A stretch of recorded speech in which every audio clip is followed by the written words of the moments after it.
power through. Welcome everybody. I want to get started on the land acknowledgement. Yes, I'll. So we begin this meeting by acknowledging the traditional territory of the Haudenosaunee and Anishinaabe peoples, many of whom continue to live and work here today. This territory is covered by the Upper Canada Treaty and is within the land protected by the Dish with One Spoon Wampum Agreement. My apologies for the pronunciation. So today, this gathering place is home to many First Nations, Métis, and Inuit people, and acknowledging this reminds us that our great standard of living is directly related to the resources and friendship of the Indigenous people. Good for strength. Yes, that was a bad try, but You did really well. Yeah, great job, man. All right, any declarations of interest? Can I get a motion to accept the agenda as presented? Super. And a motion for approval of previous minutes. 1, 2, perfect. All right, first up, we're gonna start with the marketing update. First. Oh, no, executive committee update, my apologies. is there a reason you want to marketing? Help me. Let's see. So, a suggested motion that the board move to 11 a.m. I have no particular objectives. Sorry, I have no particular problem with it. Does anybody have any thoughts? The reason it was regional, the reason we're doing it was COVID. So It was a conflict for one of the members. And I able to stay past, what I think it is. So just in case meetings go over, like this flexibility. And also then hopefully people don't come angry. There's some comment. Yeah. yeah, just get angry when they get here. So many times from 1 to 12, 12 to 11, what's gonna happen next time? We go back to 1, we go back to 10. I think the question is like 11. For you. So 11, yeah, 11 a.m. is okay for you.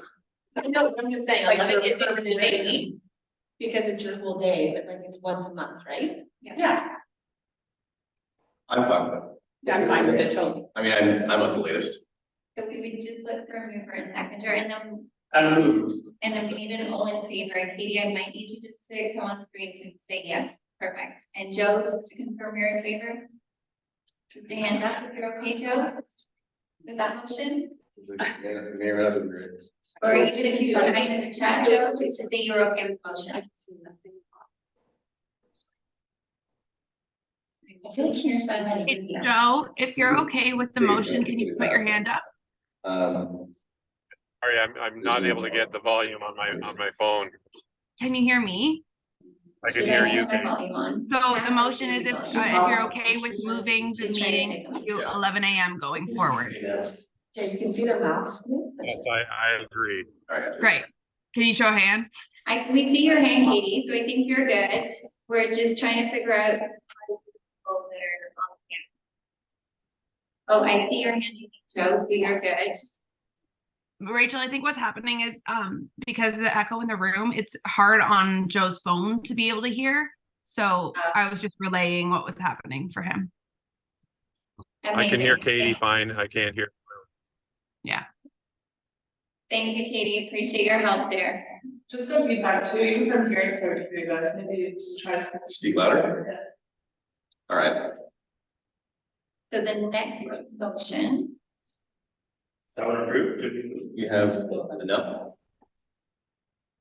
Oh, okay, so just the motion, that, just for reasons of expediency in general, that comments are limited to 2 minutes per person and 2 minutes for rebuttals, unless exception is granted by the board, as we're going, just to keep conversation going for some days.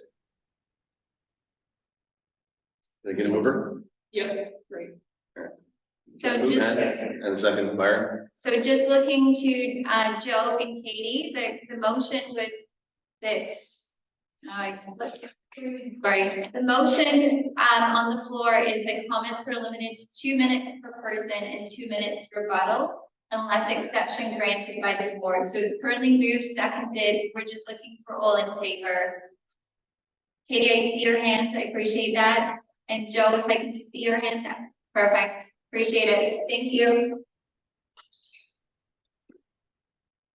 I will be a tyrant. All right. In that case, moving on to marketing update. Is that me? That is you. Okay, so attached, you guys have a document just outlining everything that we've been doing through marketing communications for the last 8.5 months. I wanted to try and include as much of the Greater Minds I could in there, so instead of going to the end of August, I went to essentially last week. I'm just gonna go through some of our accomplishments, and then I encourage you to please read through, to take a look in depth at what campaigns we've run and what partnerships we've worked with. Some of the things I'm happy to say that we were able to accomplish in the last 8 months was welcoming 15 new members with featured articles, interviews, blog posts across all of our channels. We've been able to highlight over 62 members throughout different social posts with various campaigns or different posts that we put up. We started a Facebook group. It has grown to, I think, 5,600 people within the last 5 months.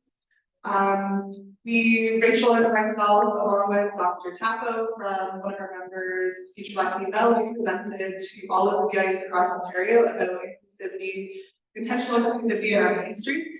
It was very successful. We had over 50 people in attendance. It went overtime, and everyone was really excited to see what we're doing in downtown St. Catharines.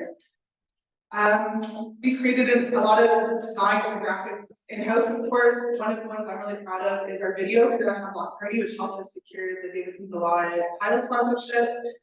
Actually, the downtown marketing has been our third most successful campaign so far. The highest reason people go to our website is for events and the directory, and then the block party is right next. So huge traffic in the community. We've also did a takeover that day, or we did a takeover at the Holy Festival College Festival Events Ontario. To this day, it's still the top performing post. We again took a takeover this weekend for Great Wine. My apologies, I have not looked yet to see how amazing it was yet. But that gets showing all across Ontario what we're doing in downtown St. Catharines. With the help of our marketing committee, and big kudos to Katie, we have launched a sub-branding committee that is currently building our brand guidelines and our strategy for the next 4 years.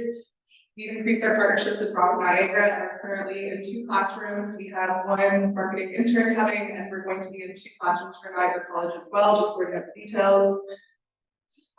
We've increased our PR, so we are out there working with the community. I'm not sure if you guys are aware, but I volunteer with Outreach. Twice a month, I go out and talk to our friends on the streets, and we're also increasing our out of the cold time that we're able to serve our community as well coming up. Sorry, the indoor work that we made in-house, which saved a lot of money for the VIA, has been a staple for us to be able to bring to new members, particular or potential sponsors. It's been a great resource for us. I was also recognized earlier this year with 40 Under 40 Award, and it was directly in tow to the work that we've been able to accomplish through the St. Catharines Management Association. Just a few other highlights. We've increased our followers already by close to 9,000 people across our channels. We are reaching an estimated 1,000 people on all of our channels. In total, we have 34,266 subscribers. In regards to our members, we have 472 that we reached through e-blasts. We played around with it a little bit this year. We switched to a monthly format, noticed it wasn't getting as high of an open rate, so we switched back to a weekly route. It's something that we have also amended by communicating more on our Facebook group. And with the staff support of Sarah joining us, we've been able to get out and visit people in person more, which has been helpful to connect with people. So those are some of the highlights. One thing I did want to mention today, I thought kind of tied in. We get 5,000 visits, over 6,000 visits, sorry, to our webpage every month. And again, the events is the #1 thing people are looking at. And then our directory, so dine, retail, and then events specifically. We have the way that we utilize this traffic is we update our banner on our webpage for every big event, big campaign. This weekend we met somebody from British Columbia who was visiting the Great Wine Parade after party. They were planning their visit, trying to plan it around Grape and Wine. they found our website, stumbled onto it through the name page banner, and then we had like a landing page with all of the events happening around downtown, and they used that to plan a trip. Somehow we ran into each other and they shared that information, and I thought that was really cool. So we're able to connect with a lot of people, and then if you go through the rest of the report on your own, you can actually see like a breakdown of which campaigns we run and which partnerships we work with. Thank you. Yeah. Wow. Can I have two questions? Yeah. First of all, how's the branding? You said we're gonna be working after the, so we have a consistent brand guideline for the next 4 years. How's the project going so far? It's going really well. So we've ended up inviting community partners throughout downtown. We've had really high attendance with our community partners with the city of St. Catharines has been attending the calls, the marketing directors for the Meridian Center, the PAC, et cetera, et cetera. So we currently have done a situational analysis on what we're currently doing, and we've just built out the plan for what we want to do. I believe March is when we hope to have our brand guideline finished. But we do have notes for it. I can forward it to you for more details on it. I also mentioned that. Kat, can we share that draft strategy with everyone here? Absolutely. Amazing. Yeah, it's almost done. We're just working on timelines and budgets for the associated strategies, but that answers like all the questions about when the brand's going to be done, when the website is aiming to be done, all that stuff. Oh, fantastic. Timelines, I love that. Yes. I noticed you said with like the people primarily coming in to search for events, and then they would also individually be searching for retail stores, and then it was specific events for the primary. You notice a lot of cross overlap. Like, do we have the data within the website of seeing they start events and it's spilling over into other areas of the website, or? Yeah, so we can see how people are brought to the website. I do have that information. I'm not sure if I can do it again. I'm just curious. It's not that I know right off. I don't. Yeah, so I have at the end of the report, there's just some information on how they're finding it. So 76% are searching it in Google and going to it directly. 76% are searching it and coming up in Google. 19% are going directly, and the remaining are being referred to through our links. So like when people are going to the block party, the majority of them are searching in Google. So SEO would be the top thing bringing them to that website. And you mentioned you had been expanding on the Out of the Cold program involved for the downtown. Yeah. What was it before? What are we taking it to? So this will be our third year. The first year, we recognized our business members who are already working with Out of the Cold, such as Silver Spire, the Niagara Artist Center, St. George, Knox Presbyterian. So we built a volunteer team to assist Niagara Artist Center. The second year, we took on restaurants such as Dollar Monte, The Office. We did 3 nights where we were able to serve. And then this year, we got upwards of 5 nights. And the team is built up of city staff, BIA staff, BIA members, city councilors. So it's a great opportunity for us to network with our colleagues while giving back to obvious issues that affect everybody, especially the downtown, right? And didn't Knights of Columbus mention that just out of that location, did they serve over, like it was an unbelievable amount of nights? Wasn't it like 2,000? That's very high. Yeah. It's about 150 to 200 one night. Yes. Is it correct? Yeah. Out of that small location at Knights of Columbus. In total, so not one night, but in total. It was insane. It was an incredibly high shocking number, and I've been working with Out of the Cold for some time, and I was very, very surprised. It's also a lot of the people who are working with that organization. They can be older sometimes, so it's important that younger groups come together to kind of fill that void as the generations change and whatnot.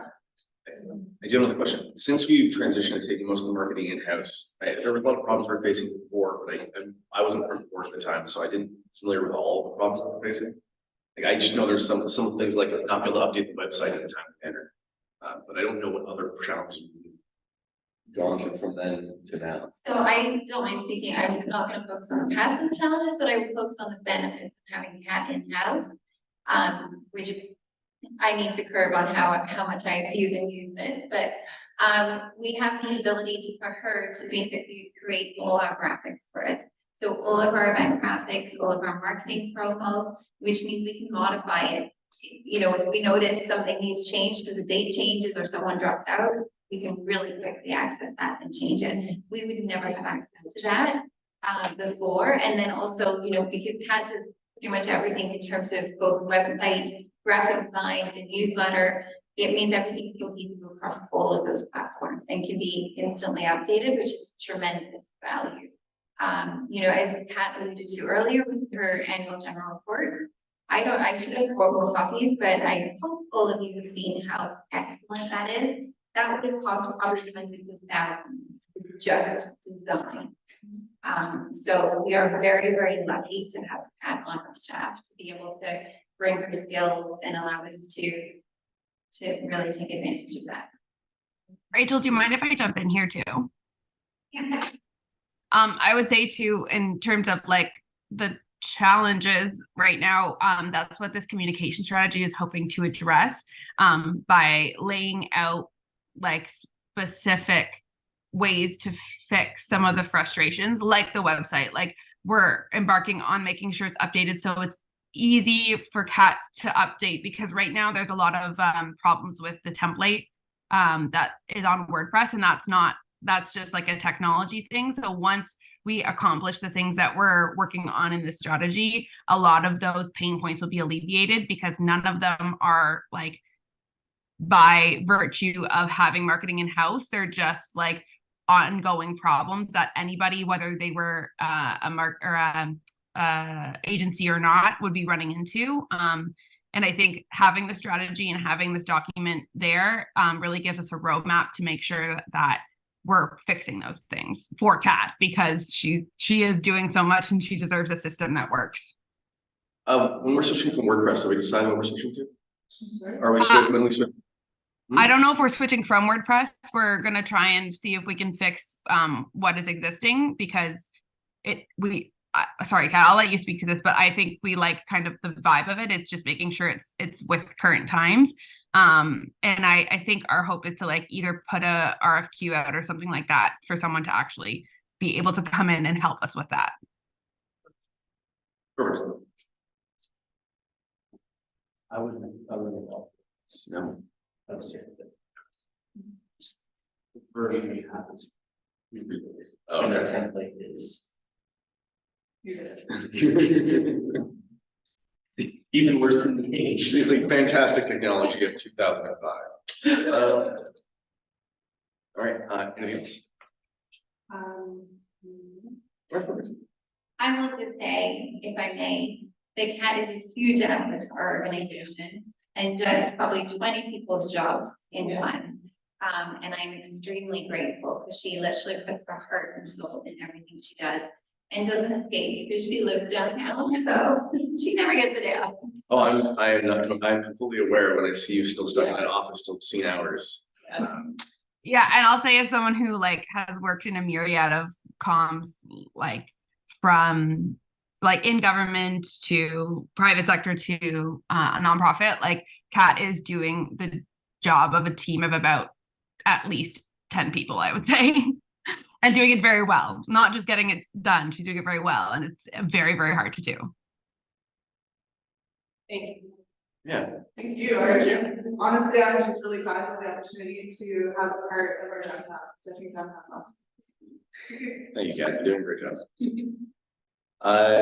All right, so I have in that case a suggested motion that we hire the RAD to fix the current kiosks in 2 locations at a total approximate cost of $1,500 per kiosk. So we had gotten rid of One, and it was the one in front of Carlisle Square, kind of, that we got rid of, and what was the cost of that just to get rid of? 2,500. Well, it's like it's like it's right. It's so problem. It's the concrete base. Oh, I see. Just want to bear in mind, there's the love line. Yes, absolutely. All right. Sorry. So, this is a much lower cost than even removing our old ones and see how they definitely turn out. Can I get a mover? I actually. Yeah. What does fix mean? Is RAP gonna come forward with some ideas on how we actually make it maybe a little bit more party or, or is there already a plan and I'm just not aware of it? So good question. So I have been on it, like I took Raft out to see them, Kat and I did. And so basically the plan for that amount of money would just be to remove the boards where they're covered in staples and also remove where the plexiglass is all smashed and basically put kind of like plywood up on the four sides. So the four sides will look very fresh, very new. And then it will do a full power wash of the unit and fully repaint the whole unit. It will not be fixing any of the concrete or stone work or any of the roof work. It is making it look more, basically easier to fix. Currently, the way the plexiglass is, it's very hard for us to fix that and very expensive, and most of the doors are broken, we can't even open them. So it's getting it back a little bit, if I'm honest, to bare bones. So it's easier for us to fix each and every time. I'll be honest, this is not a one-time fix, right? Next year, we're gonna probably have to repaint again. But at least this is bringing it to where it's easier to do that. How much is it gonna be? It's approximately 1,500 per kiosk. There was two left downtown, right? There's three. Is there three? So we had, so Lindsay and we had someone do one of the panels in front of the home by Carlisle Street, there's a big hole in it. Yep. So just to get it cleaned up and make sure that it didn't become a home, we wanted to quickly fix that one with a sheet of plywood. And to also do a bit of a test run, because it was, I think, initially a plexiglass door. And the removal of the metal frame and the door, it looks fine. It doesn't leave any gaps. It looks like it's supposed to be like that. So that's why we're trying to move ahead hopefully with it. Well, I think it makes sense to do it as part of the town. I like elimination of the plexiglass system. I don't like people having to come and ask permission from an office to put things up. I mean, if something's abysmal or horrible, I'm happy with taking it down. But no one's gonna go through the logistics of going to an office to ask permission to put it up themselves, or it doesn't happen. Or basically. Or they end up on a Just a question. Is there any way, if we're going to remove some of the parts to expose the center, is there any opportunity for us to make that into an area with cell service, or where we can put something in there that we can rent the space out? So only at a high cost, right? There's no power to the unit Oh, or okay. anything like that, right? They're very much standalone. They sit on top of the sidewalk, on top of a very large, very heavy concrete base that takes up most of the space inside. I'm just wondering for like cellular service that, a lot of times you'll find them up top on a building, they can be lower, and sometimes they will actually do the hookups themselves. I think that some of them pay generously per year. It might be something worth looking into, because we do have, we do need better internet downtown in general, but, some cell towers, make tens of thousands of dollars a year. Some value, we have our own dedicated. That if we're gonna open it up and it's something that's enclosed, I mean, there might be an opportunity there. I'm just kind of like. There's no, I can ask to see. I think the challenge will be the lack of power and then getting permission from the city to dig the sidewalk to bring power to here. And then whose power are we using? This is the challenge. So if we do a cell phone tower, so I can speak a little bit to it. Yeah, I'm not sure how it's The changed. trick with- the trick with cell phone towers is either you're providing the tower and power, and then rent is good.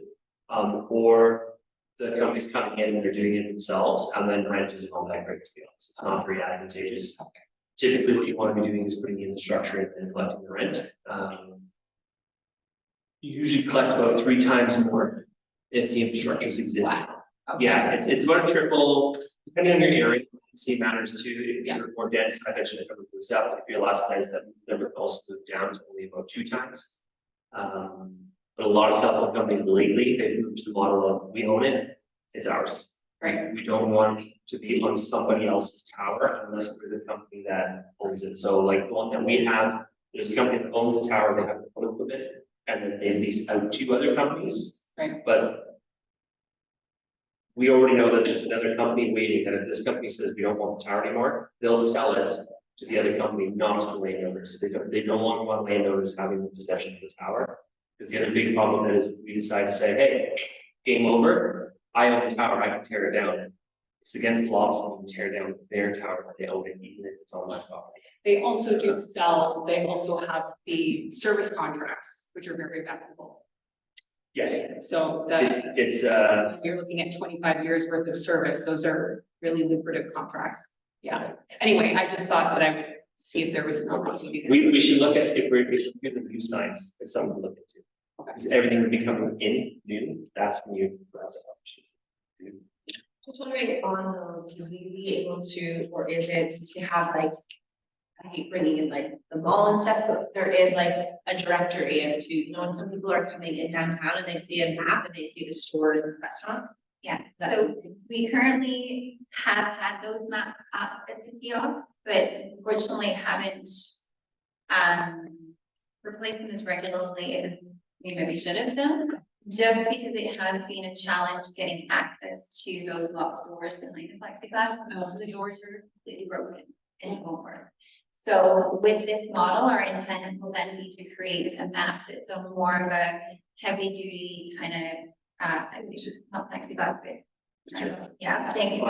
Yeah, vinyl, there you go, that we can put up, and with the knowledge and awareness, that yes, it will probably get wrecked, and yes, we'll probably have to replace it, but it will be much easier to replace that than have to figure out if the door is completely broken and how do we, like that kind of thing. So this is just a more streamlined way for us to do just quick fixes to it. I just found like it was a really good opportunity to have conversation. When I see someone looking at the map, I would be like, hey, what are you looking for? And then you can kind of have a conversation with them, and it might end in that Allow me to conversation. escort. Yeah. Let me take it. Absolutely, good point. Okay, in that case, for the motion, you hire the RAF to fix the current kiosks. I'll move. Second. Vote. All in favor, just looking for quick hands. Joan, Katie, if you are in favor, if you are able to raise your hand, that would be great. Katie, I see your hand, perfect. And this- Perfect.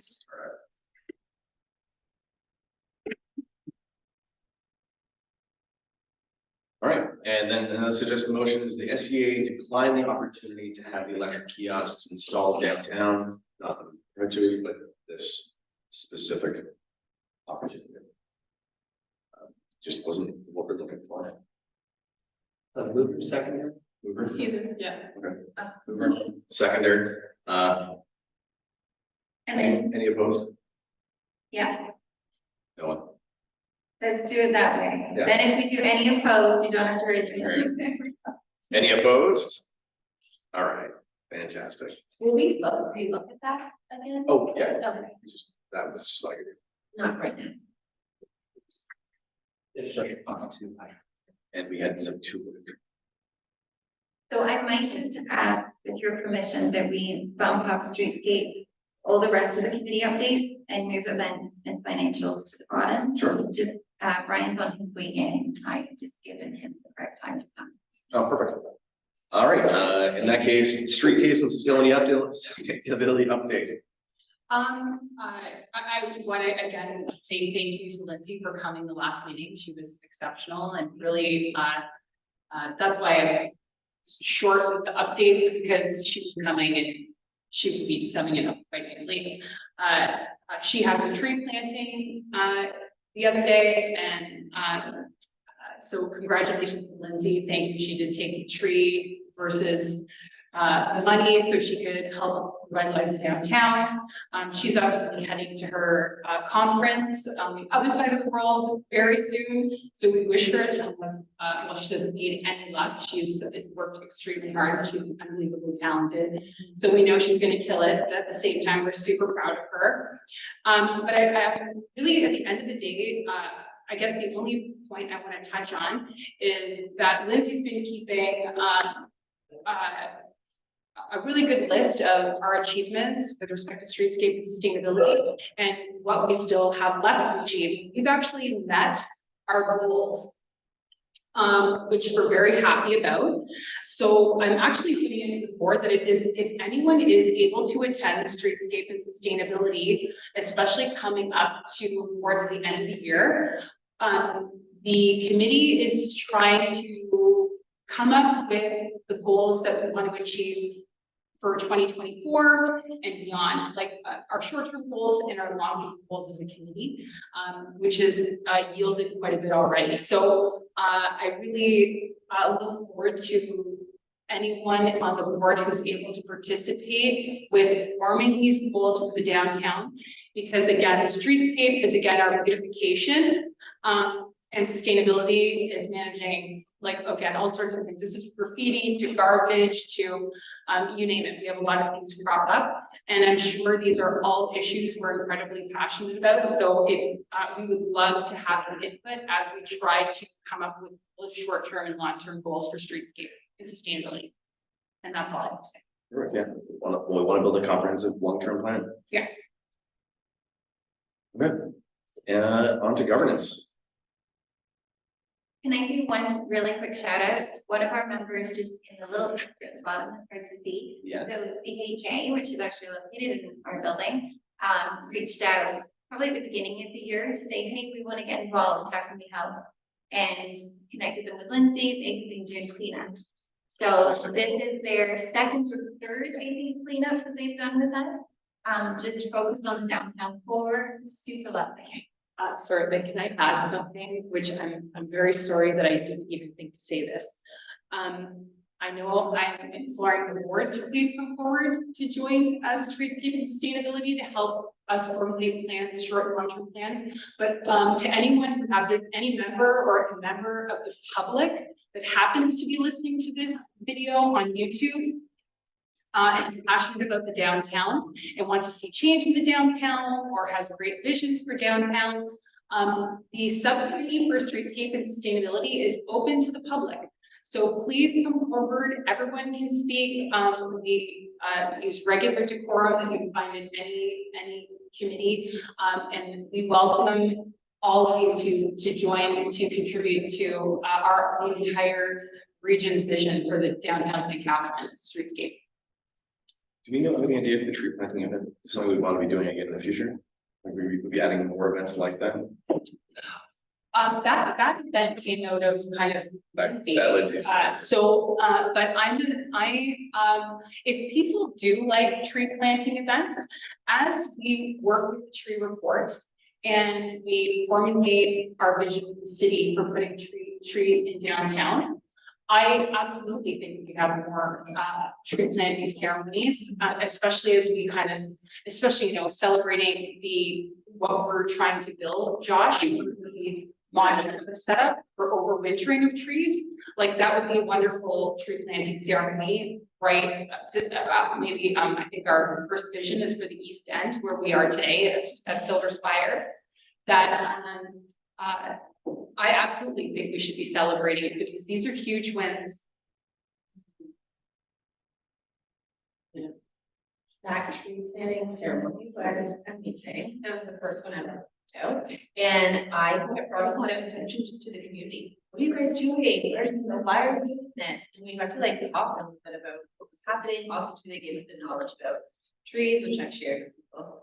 Yeah, right? Because there's some things I didn't know. I think if we can bring that into our community, I think that's huge. I just feel like it just seems that we're planted. We're here for a long time. We're planting trees like that. Good symbolically establishing roots. Yeah. I wish I could have made it back. West on time. Yeah. All right, so governance update. Rachel. Yeah, so we have updated / created a number of different policies. So I have not printed them and I have not put on my screen because some of them are quite long. But all the links were available in the agenda when it was sent out. I'm hoping people will have had time to review. All of the policies were through the governance committee, but obviously we do need board approval for them as well. One thing I should clarify is missions and visions is not a policy and is not finalized. I'm more provided it here as a link so that if people want to see what our current mission and vision is, it is something that we will need to address and discuss at a probably later point, just today is quite a full agenda. But ultimately I will be looking for someone to create a motion if approved for the HR policy, harassment policy, event policy and guidelines, board criteria, major guidelines, and board vacancy policy. In which, in all cases, we added some details. Jen? Nope, yep, I'm, Oh, Are you gonna move? yeah, I'm saying, second. Now, can we do these comprehensively as a package? That's how I wrote it. If Yeah, people are it's okay written with that it, way. There's no discussion or if people. All right, anybody have any discussion before we proceed? Or any opposition? question, Yeah. if someone does, can they join governance? Yes. Yes. Well, there you go. Okay. Nothing set in stone, can always be changed again. That's the big thing with policies. Yeah. Constantly updated. It should. Especially harassment policy. All right, in that case, the suggested motion is to approve the HR harassment or criteria matrix guideline for vacancy policy event activation. That was jumping over, or seconder. Do I have any opposed? All right, that's good.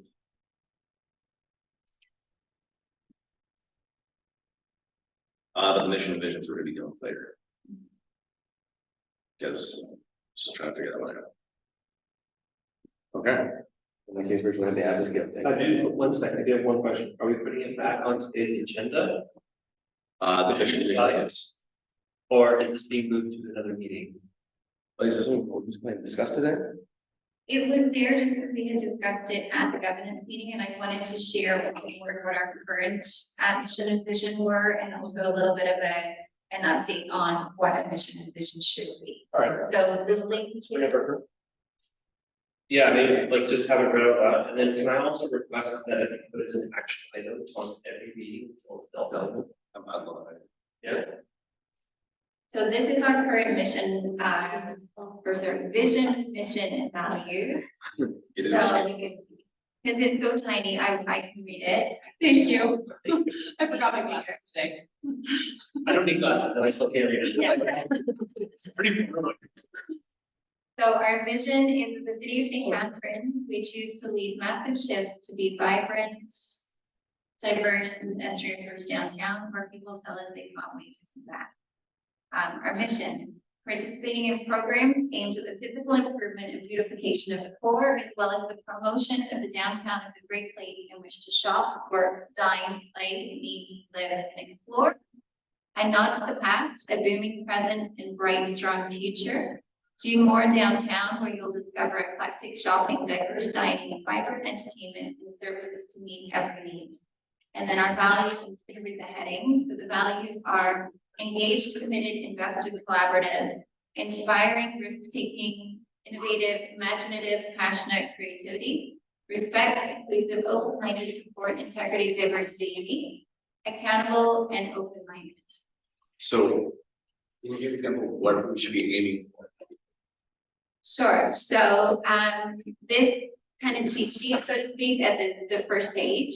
I will just read some examples of where a vision statement should be short, powerful, memorable. So for example, Disney, to make people happy. Google, to provide access to the world of information in one click. TED, spread ideas. So there's an idea of short to the point, very concise. I would argue not so concise. You don't need to be a thesaurus. Sorry if I'm being too harsh there. We don't need to be what I didn't hear you. A thesaurus. So mission, vision, values. All right, so we can definitely really work comprehensively. So are we putting this to the governance committee? The governance committee are kind of focusing a bit of discussion more in depth on this one and may bring back maybe something to do with the board, just to kind of, Throw some ideas at us? yeah. I'm just gonna stop sharing my presentation. But I fell off. Question, No. has anyone provided guidance for that statement, or is this something that we're doing completely on our own? So the one that you had seen that was created, was done by our, as part of our previous draft plan, with, I don't remember his name, Thornton, Neil Thornton. and he had done a number of surveys and so forth. And then, the, toolkit, so to speak, is on the front page, is stuff that I have collected, basically in help with Obia, as Obia are looking to recreate their mission and vision, so I just stole it. Give it a quick thought. And is it supposed to have, is there an aim for it to have like, you know, I don't know, something about St. Catharines in it, like, you know, discover the heart of the Garden City or something like that? Yeah. Where we should be using Something terms unique to that, yeah, that is kind of indicative to, or quintessential to St. Catharines. Yes, Okay, I would argue that the vision maybe doesn't have to have that, but probably the mission okay, should, because the vision needs to be very concise and short and to the point. right, But it's more the vision and the values, am I getting them the right way around? That need to have that more, this is what, like, if we were to say it's a place to live, work, love, that. yeah, Like that's Yeah. everywhere. So what is it? right. Close to my mom has. It's always mission, Yes. yeah. It's vision first, then mission, then values. It's how you write those documents. All right, in that case, And then can we start reading it at the start of every week? Yes, so that everybody hates what it currently is, so we can get it fixed soon. Just the new ones. A question as well, just because I know I've mentioned kind of like having a housekeeping book at the beginning of these meetings, which Dennis Byron kind of mentioned just a moment ago. Are we also able to kind of keep like where we are on board with parting committees or chairing committees so that we're actually everyone is doing their duty as a board member, that we're keeping track on them, like who, what, where, so that people know if they still need to join one or become a chair or like that. I really also think that was a bit of a progress chart. Or yeah, you know, So maybe that's something that governance can bring to the board. okay. Does that make sense? Because I really do feel that that little tab at the beginning is really important, because it really shows us, you know, kind of like our metrics on accomplishment, like off the top. Little thing at the bottom for accomplished goals in progress, Yeah, chart it up, progress. Questions? Yeah, so, the action item, if we can literally leave it as an action item. Yeah. Mission, Excellent. vision, that's all it's on under governance, we can, Yeah. yeah. We can jump back to it. Okay, we, this is finished on governance update, bring it back to an event update. Hello, everyone. Hello. Thanks for having me. You all should have received my board report. It's a summary of the events that have happened so far since I've been on the job, and also has some details about upcoming events. So I'm just going to give you a quick high overview of this. But if you have any questions, let me know. What's the timeline?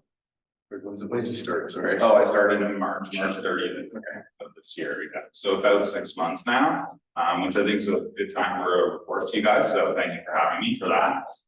So I'll start off with Holy Festival. That was my first big event, and it went extremely well. I think we got unanimously positive feedback from attendees, sponsors that were there participating, committee members who were really essential or organizers of the event, but we're very happy with the way that we supported the event and the way it turned out. And we also had a large volunteer participation in this event, over 20 volunteers, and really positive feedback from them. We seem to do well attracting volunteers from the international student community. And so this event not only helps us attract volunteers for this event, but those volunteers often return for our events. So we've been able to build a pool of volunteers that is largely driven by this event. And I think it's also, like you can see by the photos, really fun and sort of a very positive community spirit involved in the event that I think is one of the best aspects of it. And Dr. Dimple, one of our downtown business owners, there's a quote from her about how she felt about how the event turned out. So I think that's also something that's important. We've seen increases to businesses from that community that have been opening up downtown. And one of the highlights of the event was the participation from Hot's Patty for a new Indian restaurant downtown. Because of largely because of their participation, food sales, like pre-sales, grew from $107 to $860 compared to last year. And not only that, that was just the pre-sales. They also knocked it out of the park on the day of the event, like tons of sales on the day of. We didn't have access to that data the same way as the pre-sales, but they were extremely happy with the revenue they were able to generate. That's it. Any questions about that event, or should we save questions till the end? I guess about the one specifically, I have questions about sponsorship. I know you came into it running and managed to pull in sponsorship for that. Did you get any new sponsors that kept wanting to keep going with the event going forward? Yes, so I don't know exactly if the specific sponsors for that event are going to return, but I think that we have a possibility on that. But also, Davidson's a Lot has been a sponsor of both Holy Festival and Block Party. They've expressed interest in ongoing sponsorship with us. So I'll touch on that in the Block Party report as well. But I'm anticipating they're going to be a sponsor for Color next year. And that's going to be a 2K sponsorship for next year from Davidson Plus. So, and this year, I believe it was increased from 2,000 to 6,000 sponsorship revenue compared to last year. Any other questions? Okay, I'll keep going and we can jump in again with questions if you want. So Block Party also a fairly good success, not quite as much of a knock it out of the park as Holy Festival, mainly because of weather. It was threatening to storm all day and it literally downpoured on us during setup.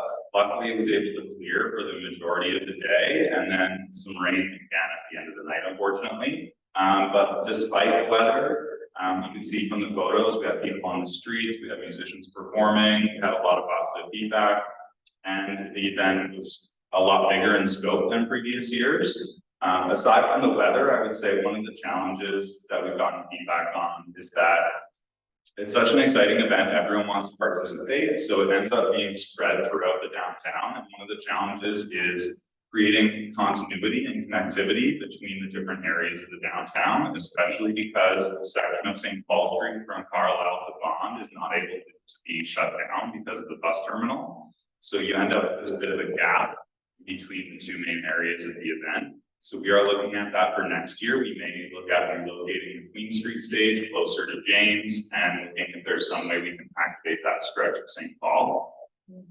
I have a quick question. Because Holy was so successful and it was in one area and it trickled down afterwards, would it not be beneficial to make things more like on one street or like, I mean, not saying like one street only, but obviously people are coming down. It seems like to be a big crowd and then they come to the places afterwards. Because typically event day, you're not that busy, even if it is on your street.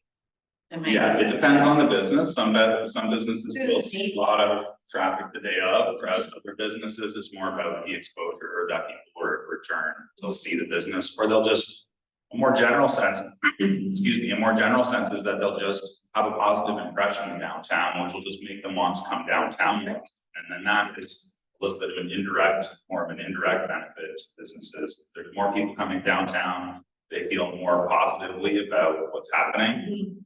Then that should hopefully translate to business improvements as well.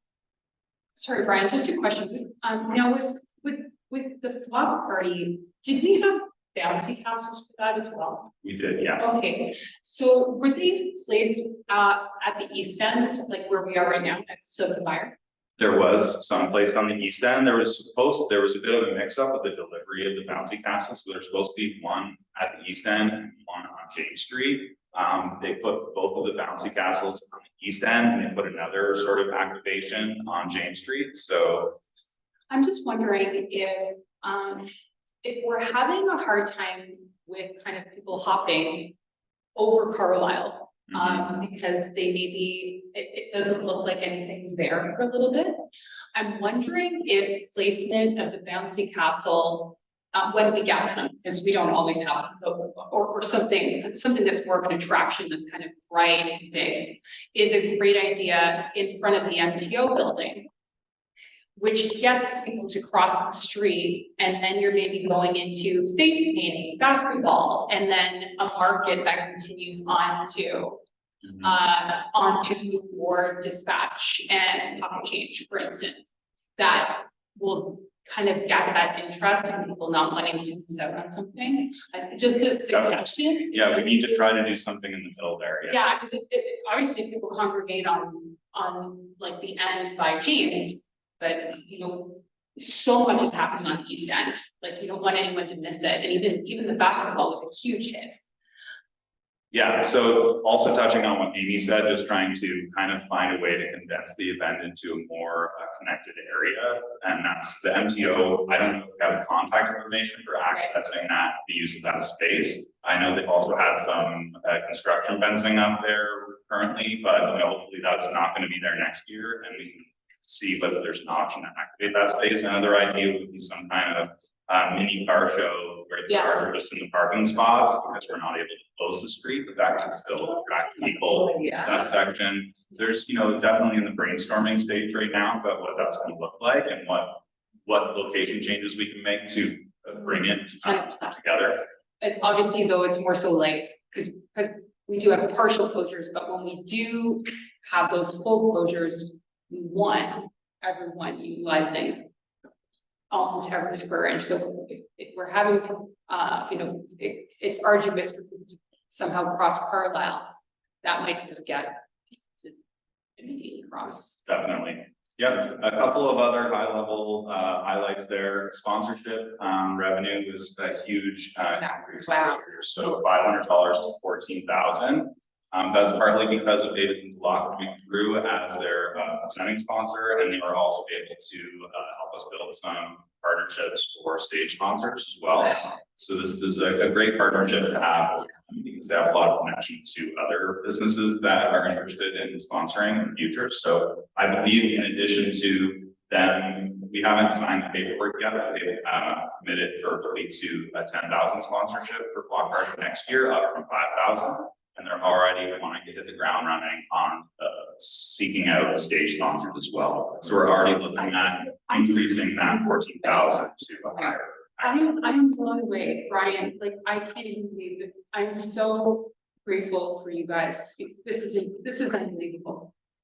I will say credit to Kat for You, sponsoring but this. to take all of you, like, I don't. The reason that Davidson Block came on was the video that Kat had put together for the previous year's block party. They saw that video and they said, this is what we've been looking for. This is the kind of event that we want to do. I'm just so proud of you guys. Because I don't even know what to say. I'm so grateful.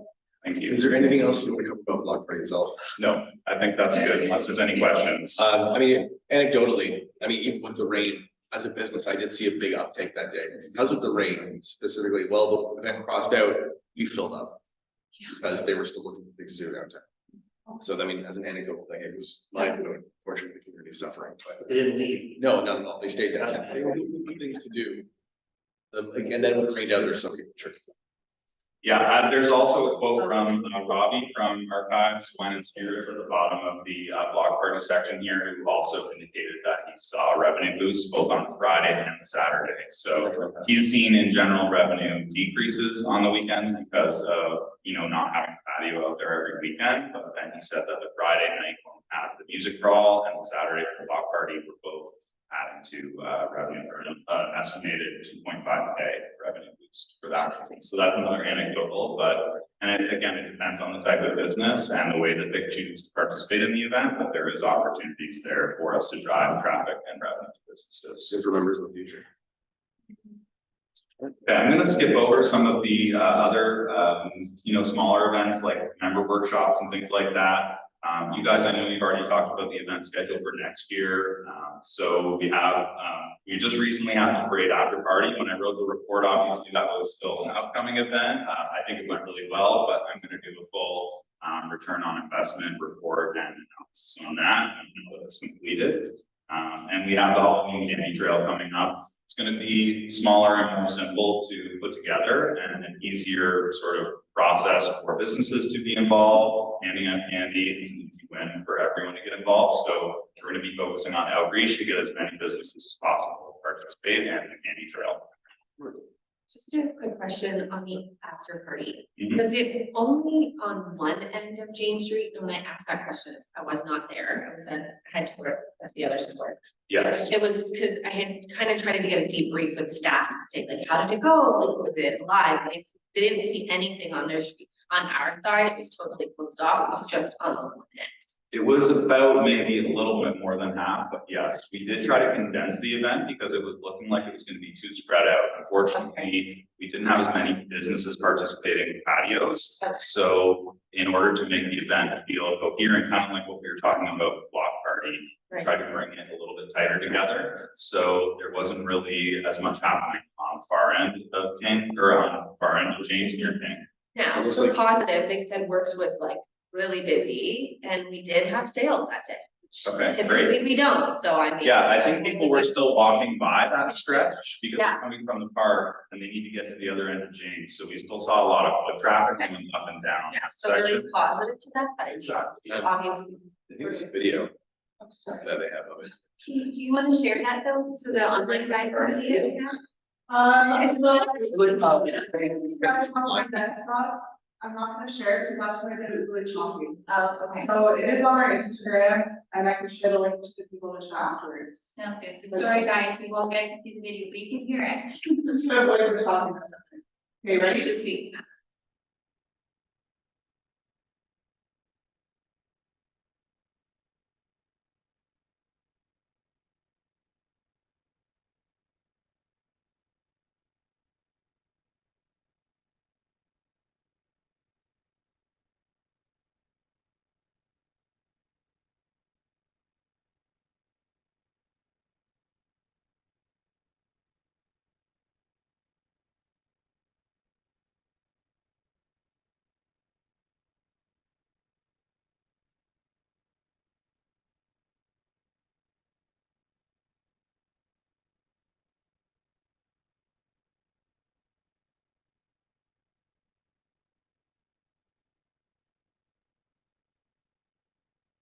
Beautiful weather for that. Yeah. Oh, of we course. had a Great day.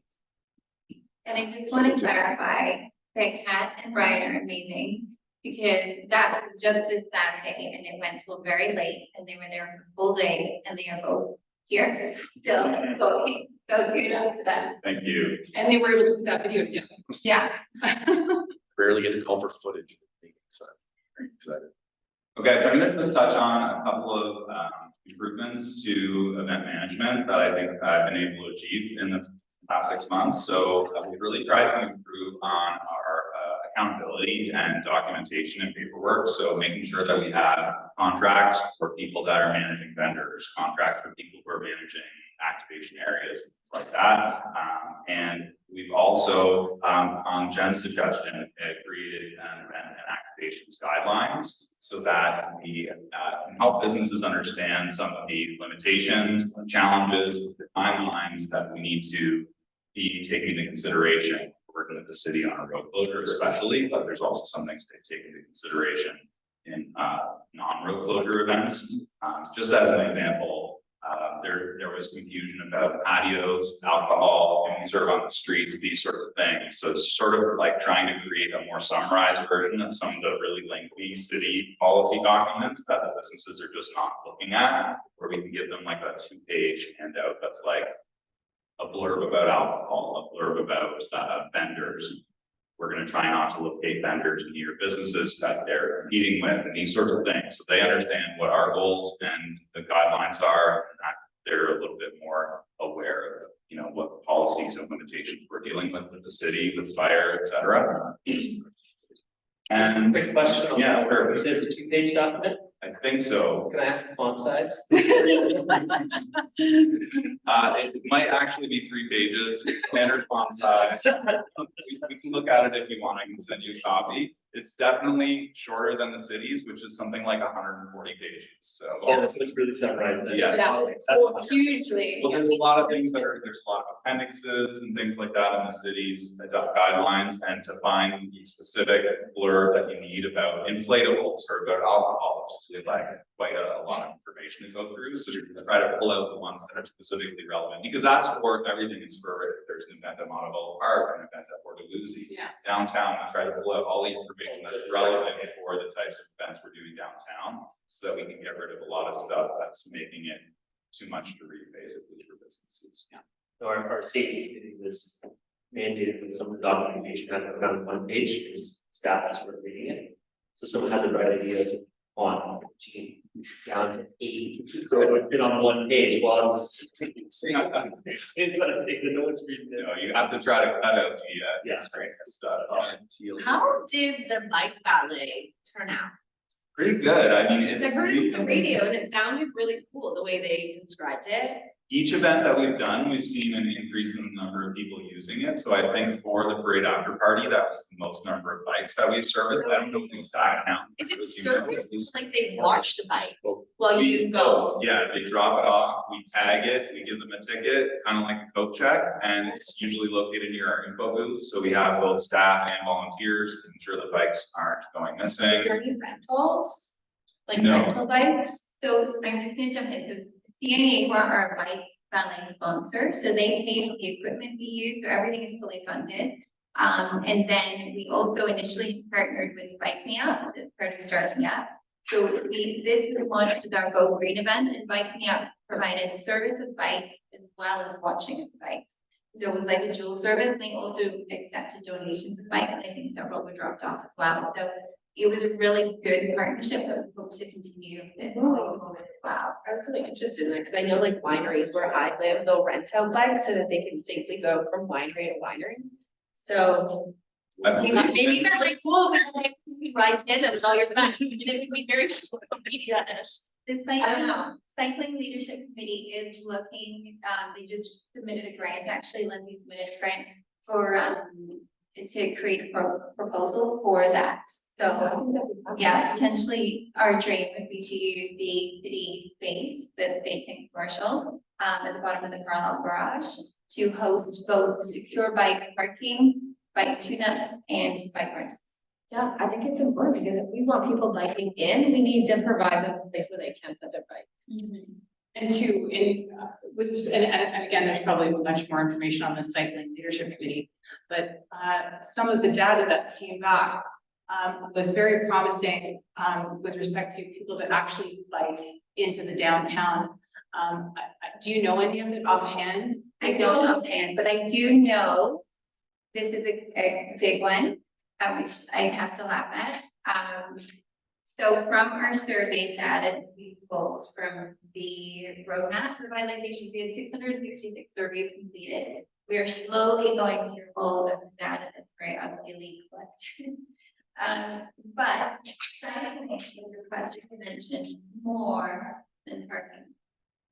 Yeah. To me, that's key. Yeah. Right? That shows where the shift is going. It's always been prayer. So. And don't they spend more money? And spend more time down? Like, if you look at the stats, it was quite interesting. I don't typically see bikers. I'm gonna make one comment towards the bike, which is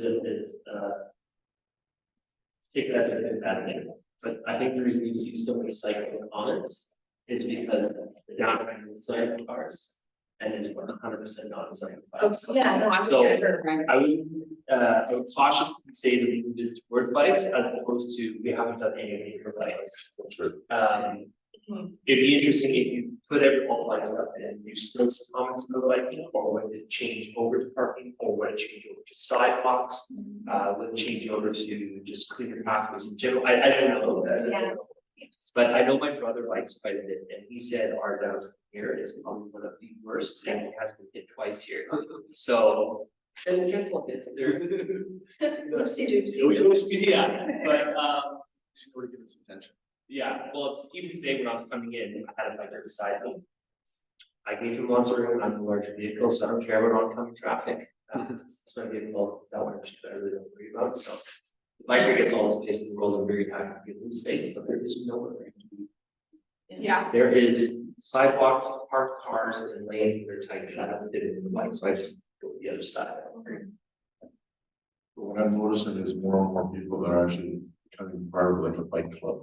Yes. In downtown St. Catharines, and they also, there is a running club, which meets regularly in the country downtown. I think that's really important to see that, it's a different kind of atmosphere when you see them, you know, all these people. I can't remember how many, but there's a fair bit, there's a good level, it's a good sized club on both ends, running and biking. And I hope that improves and I hope it gets a little more user friendly so they can actually stop from somewhere, congregate, walk up the bikes, maybe change their footwear, look I around. don't think that during the club, we're just gonna probably do the run and then.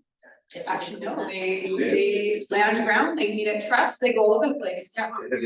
You know, afterwards, more social, some ways, so, I'm not saying all the time, but, you know, that they can have an area where you can just dock it like safely and do your thing. But the running club, not necessarily, I think it's a different format. Shout out to Colin. So I'd like to see more and more of it.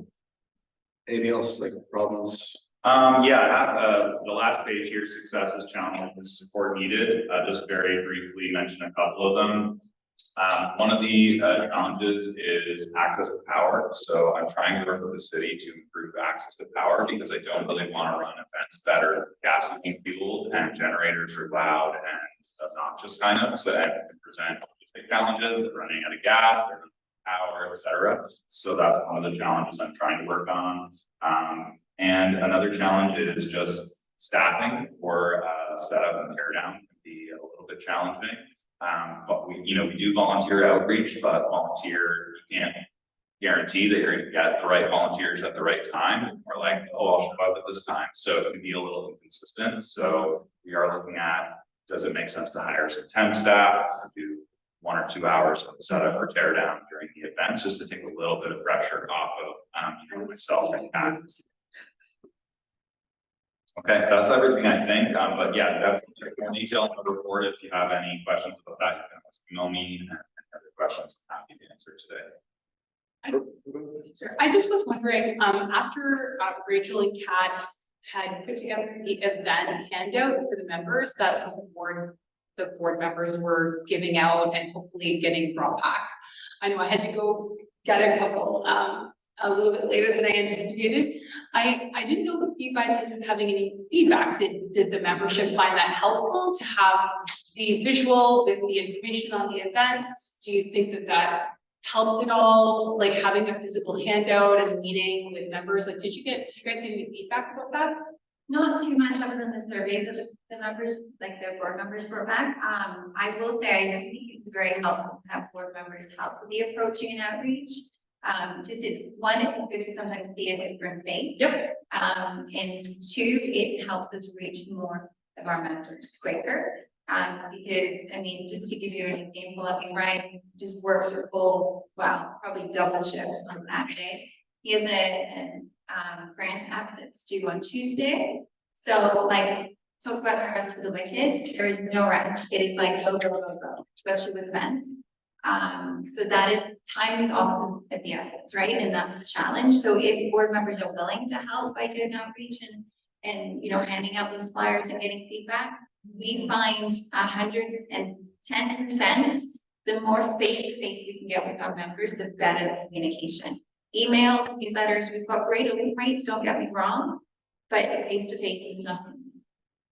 I noticed dropping off the surveys, sorry. No, I noticed dropping off the surveys, like I actually sat and talked to them.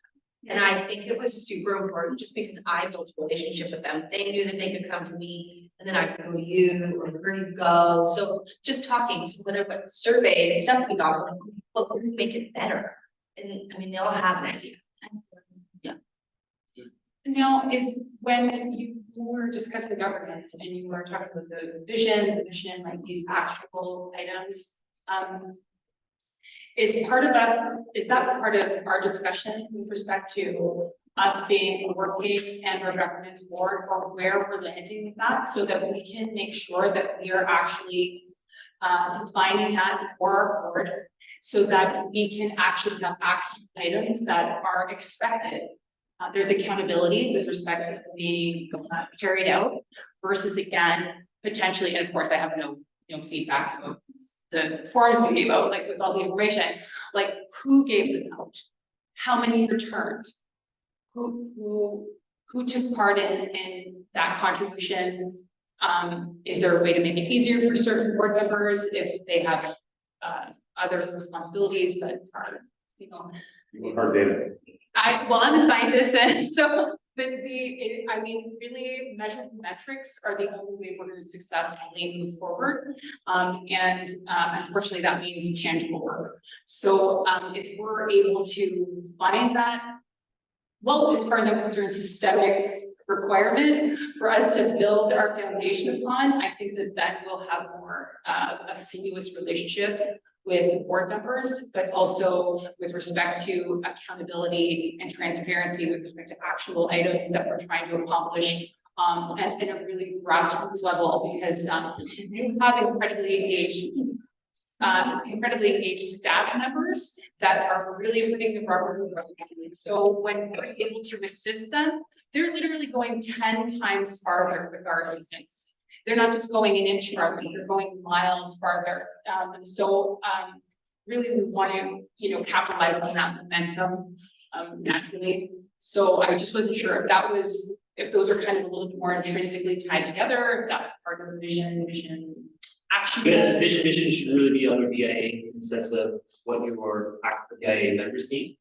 And then the stuff that you're talking about really should be in a board policy handbook, in the sense of, if you're on the board, here's your handbook, these are the rules and responsibilities that are at hand. Your simple ones obviously being shared, things. And then also what your local board members are expected to do, and a metric of, hey, this is the target that we're constantly trying to hit for our board members. So what does time in really look like? Right. So also we have people signing up, they look at a board handbook for board members. This way also knowing exactly what's actually required of me. Is it a meeting once a month? Is it a meeting once a week? Is it meeting boots to the ground? That kind of stuff. It really should be a quick, easy handout. But really it should be inside your board handbook. It should be directed towards board members only. If you wanted to have a vision mission statement for just board members of really what is your due diligence, your job to do this time you're here, you could make one there as well. I would steer you away from that. I've seen other people do it, and I find it a little bit confusing at some point, because you're like, oh, trying to get the board member update, board members vision mission and the organization's vision mission. Really just stick to the organization's vision mission, which at the end of the day is all the members. So you have to make sure you're thinking about ourselves, but look at the populace that we're serving and make sure our vision mission statement really serves the populace group that we're looking at always outwardly for those things. Anytime it's anything on us, it should be in our board. So we're not gonna do that twice. Before we get to it, I think that concludes the events update. Yeah, I just have a wanna, question on that. I just wanna first emphasize what Jen said. I did include that in the support needed, more participation in surveys and better constructive feedback from members to facilitate database decision-making at our future events. I'd really like us to be able to plan our events for future years, really based on very accurate read of what the businesses don't like, what they want to see, what they don't want to see. But right now it's hard to generate that accurate data with low participation rate in surveys. So just to emphasize what you guys are talking about. And I think too, Brian, Sorry, I have my I have a question for you. This one comment here. City's requirement for advanced notifications are conflict with business owners. We wanted to do things at the last minute. Could you expand on that just a little bit? Like, I know we have to do advanced on street closures and everything that we're doing, but Right, are you exactly. thinking that there's businesses trying to do things at the same time in the same space? No, not that they're trying to do it at the same time, but just that they're not letting us know maybe 30 days or 60 days out. And we would ideally like to know that they want to do patio, or that they want to do a record or CD sale in front of their storefront. So when we're trying to submit a map to the city, here's everything that's going to be on the street. We have to submit that 30 days in advance. And then, a week before the event or 2 days before the event, we're getting emails from businesses saying, hey, we're doing this. Hey, we're doing this. Oh, hey, we're going to do a patio. So that's the challenge, is helping them understand, you're going to do this. We need to know it far enough in advance to satisfy the city's requirements. And or can the city make their requirements more lenient so that they can work more the way that the businesses want to work? Are we able to take broader strokes with what we put into the city? Basically, what the city's guidelines to us is to put more than you think you're possibly going to need, put like literally everything on the map. And it's always easier to take things away versus add later. So that's really the approach we're trying to take, but they do want fairly detailed specifics. So sometimes it's sort of like you're really trying to use your crystal ball, to be like, I'm pretty sure this business is gonna end up wanting a patio, so I'm gonna put the patio on the map, you know what I mean? But I think that the other challenge is though, we don't want to end up with an empty street either, right? So like, you know, for example, on James Street, if we put in a proposal that shows every restaurant with a patio, because that's essential. It means we can't put anything in front of those businesses, right? So then it means there's huge gaps, like at the end of James Street, where we assumed there would have been patios, but there wasn't. So now it's like, Exactly. it's that, it's a little bit chicken and the egg and all that kind of stuff, right? It's challenging. We want to be able to accommodate our businesses as much as possible, but we also don't want an empty street. So it's member participation at the end of the day. It's kind of back to the same old. Exactly, but just having them be trying to think ahead. Business owners, I understand the challenges of being a business owner, but they're always, you know, focusing on the day-to-day operations of their business, whatever problem is next in their face. So sometimes it can be hard for them to think, well, I have to think 60 days out about what this event is that's coming up and how I want to be involved. So yeah, so if we can do a better outreach and encourage them to get involved sooner and get their plans together. It's a tomorrow problem. Solve this 2 days out and solve it now. You said a couple things, but one just towards that is that, I mean, I know this might sound impossible, but like to go have the board members go, like we did the survey, but have the events, because we have it planned out, like what's happening next year and say, this is what you, like, these are what's happening, this is the day, you have to actually, like, they have to be accountable to sign what they want to do. And then leave it as, well, you didn't put anything there. I don't know. I mean, it might be, but then you might say, well, some people didn't drop it off, or. That's true. I don't know. They need to commit. Yeah, I know you that can get the maybe commitment. I would try to keep it a Right. little bit faster Yeah. versus, you know, 3 days before.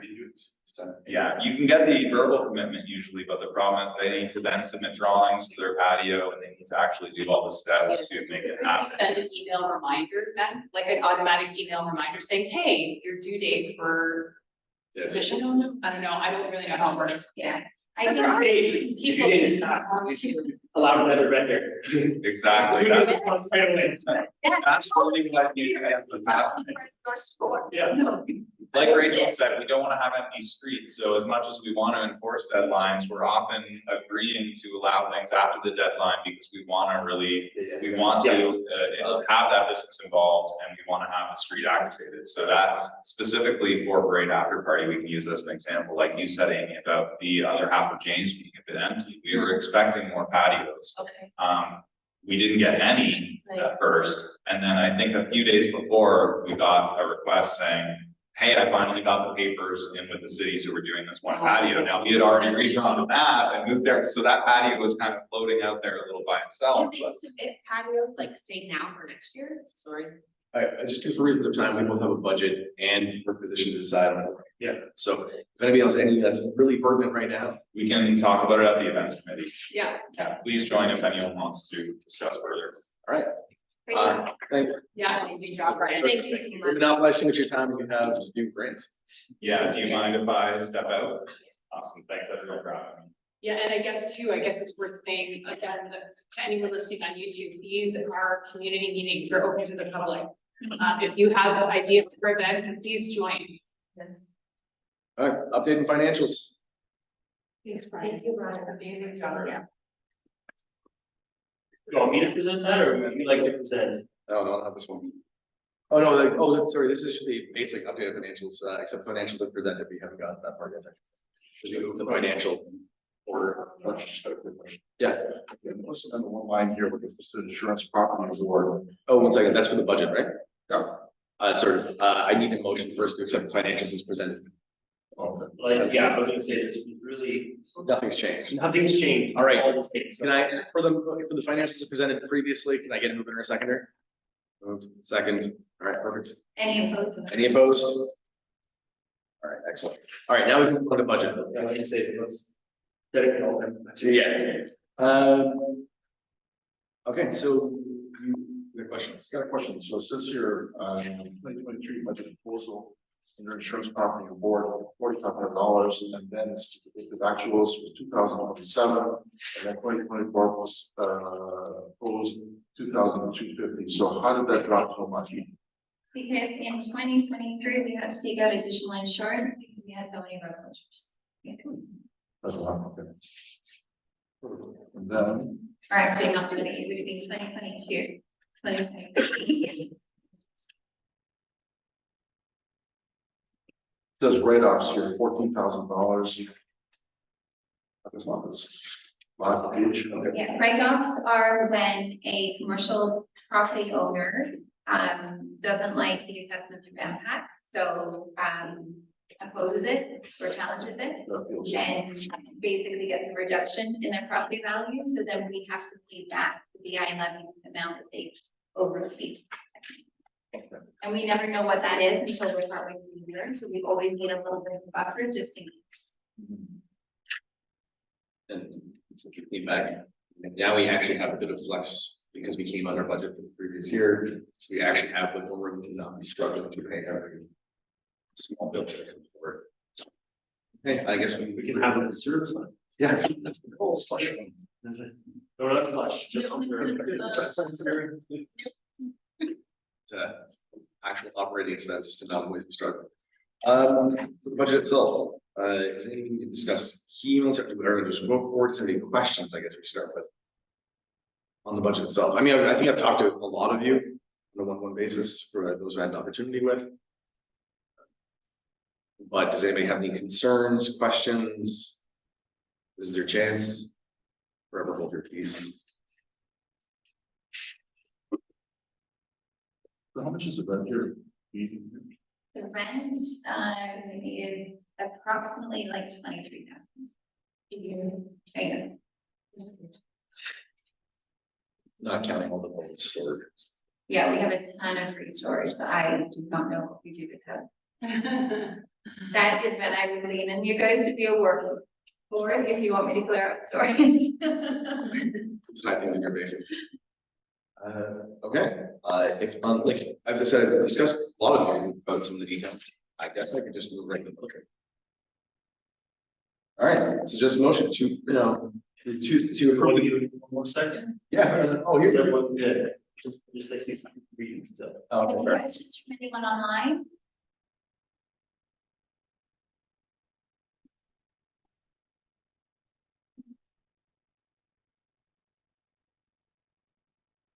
If you have questions and you're online, feel free to stick your hand up or yell out, whatever's easiest. Oh, Karen. Can you guys hear me okay? Sorry. That's better. Can you guys hear me okay? Yeah. I do have a little bit of a concern around not doing any increase in wages, just because I know that that tends to bite us down the road. I know the standard cost of living increase right now is 3.4%. So if we were to neglect that for 2 years, then we're looking at a wage hike of 7%, which would be hard just to come back up to cost of living. So I just raised that as a concern. I'm gonna duly note your concern and at the executive committee meeting, we have come up with a plan to increase wages. But not to affect our budget lines at all. So there is clear opportunity for wage increase that will happen, it is going to happen, but they say that. We've come up with a nifty way to make it happen, so there's not a direct budget increase. Yeah, Just a so I question. have heard rumors that there will be an outline of bonuses, but if we are gonna do something like that, I would like to have something like that in writing, so it doesn't get slipped on for another 3 months. So if we could delegate a task force to do that, set something on paper sooner rather than later. Yes, Excellent. Karen, we're gonna be adding to the agenda for the, Would the executive like to take it on? Because they're usually the HR. that should be the executive. all right. So here we're giving to the executive to look at and get back to.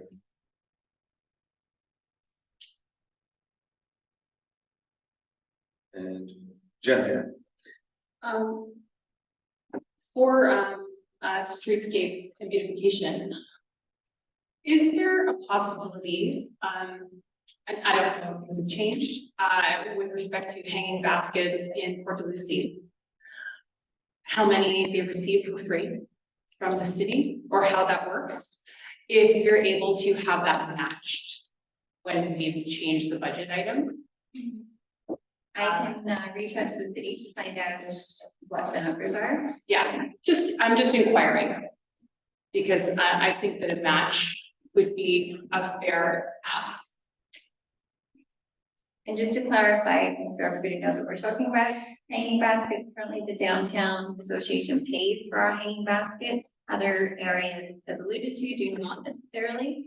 So, under guidance, the board is looking to remove that cost for next year. So maybe no hanging baskets next year. Can we get a match per capita? Oh, thank you, Byron. I like that. I do too.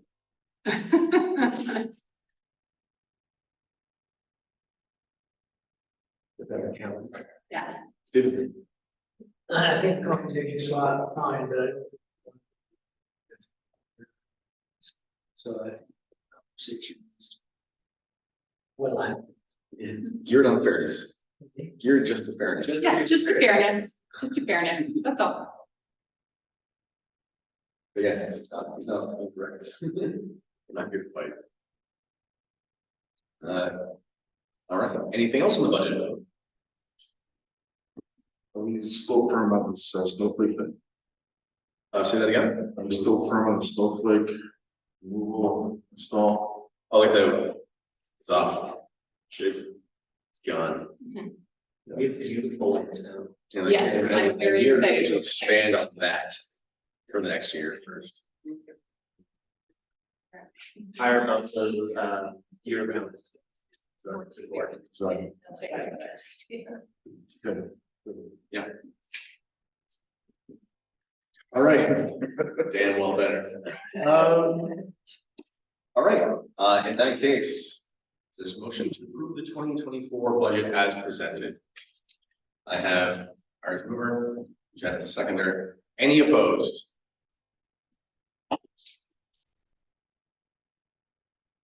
Then we're good. I'm just going to encourage others to also be movers and seconders. No offense to Byron and Jen, but you've moved and seconded everything so far. I think you're in hand. I'm gonna trade one of you. You don't have to be. But you're quick, Yeah, well, I'm trying to be efficient. but they have lag. Okay. All right, in that case, that is all financials. Yep, now we're done to advocacy. Okay, advocacy. Yeah, I don't have too much, just thank you to Stephen and David that were, in attendance to the first advocacy meeting, where we discussed things like the small business tax subclass, there's some of the challenges with permitting and so forth. So if anybody would like to join that advocacy committee, again, open to the public, please don't hesitate to reach out. We are basically advocating for more support for small businesses and, other things like that. Well, Stephen, when was that? When is that? Sorry. That meeting was September 1st. And the next one, maybe. And the 27th? next one is 27th. It may not be a Monday. Okay. Keep going. Perfect. And then the executive director update.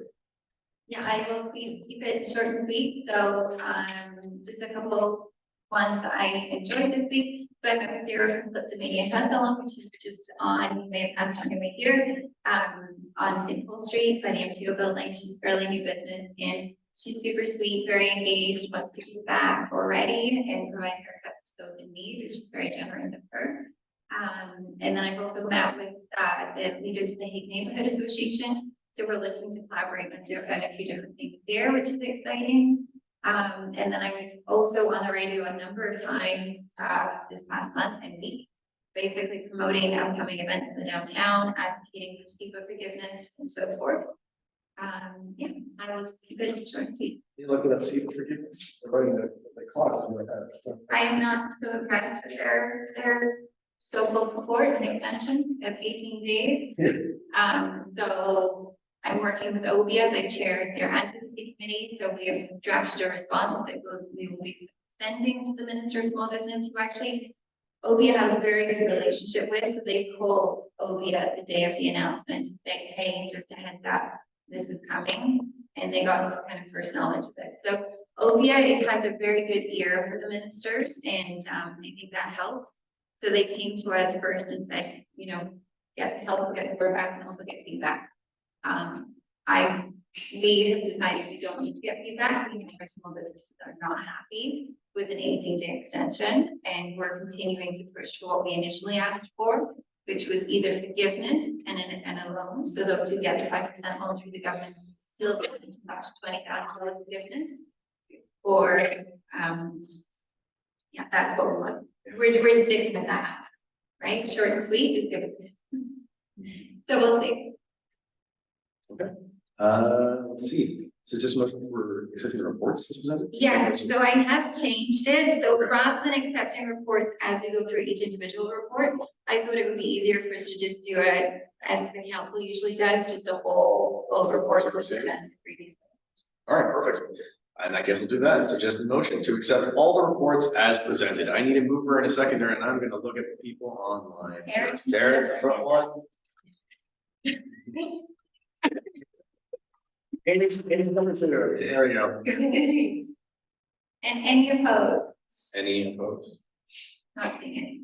Oh, the Jen's hand up. No, I'm itching my head. Okay, so now we on to selecting a board candidate. Now, I'm just gonna stop us here just for governance. If we are wanting to discuss individual applicants, we should look to make a motion to move the camera. All right, I can make a motion to move the camera. Or on first. All right, second. Do I do all? I was pointing, yes, he had his hand up for it. I'll take a second. That's all you need to do. So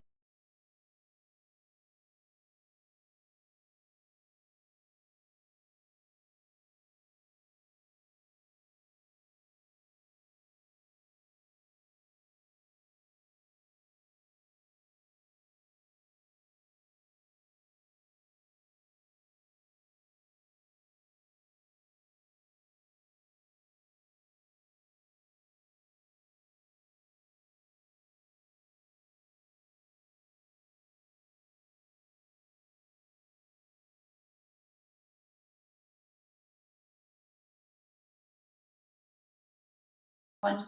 All right. Well, you're up. Okay, motion to appoint. All right, do you need a person? If you can read that with the person's name, and that would be appreciated. To request the city of St. Catharines to appoint. Should I say the name? Yep. Sharon Marquez. To appoint the board of directors of the St. Catharines Downtown Association, moved. My second. And in that case, We need to do a vote. yeah, we do both. All four? Joe in favor. Joe's in favor, Karen's hand is up, Yeah. and. Everybody else? Perfect. All right, so it is unanimous. Thank you. You're free, Joe. Well, unless you want to. That's it, Joe. Oh, we got it. One more thing, Joe. Don't leave yet. Yeah, we have vice. All right, we should go back into. Do we, so if people. Don't need to. Okay. Okay, so, a motion to appoint a chair, A vice chair. Careful. Damn it. I think it's three. So does anybody, I guess we discuss it, is anybody who wants to have a position? All right, who would like to be the vice chair Or nominate. or nominate somebody for the vice chair? Remind people what it's involved. Just a couple sentences. Suffering. Maybe something, but. I guess dominantly, I mean, I would love if they're involved in governance meeting, but also primarily the executive is where you mostly get to go. In addition, contribute this, it's going to be discussing policy and budgets, and then where to cut would hurt. Can we wait till maybe this finalization will start and when I think this is. you might be able to speak with that? We could, it's probably gonna take about 3 months to get Sharvin officially on. It's better to do it from our. All right. We can always shift after. Yeah. The person also resigns from the position. Yeah. Karen has something to say? I will stand.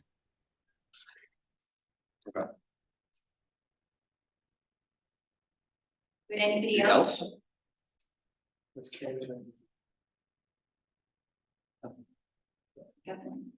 Okay, so So you're gonna run against her? I was doing a Hail Mary pass that Karen was gonna. I'm running against you, Karen. What was that? I'm also gonna run. Okay, great.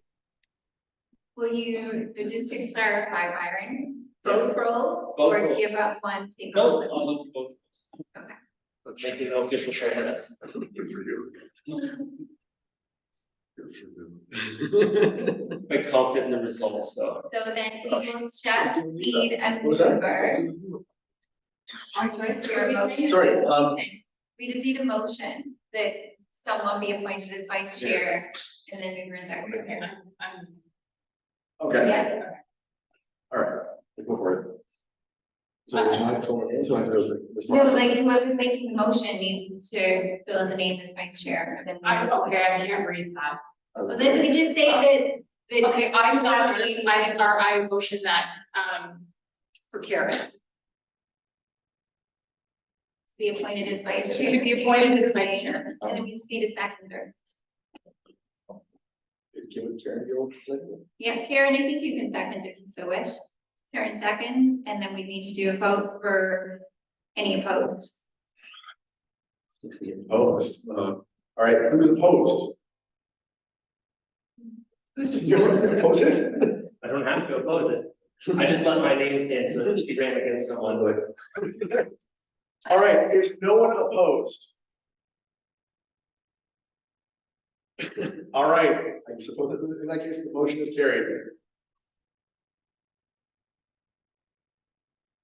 Karen Heavy is the, Welcome, Karen. Yay. Amazing.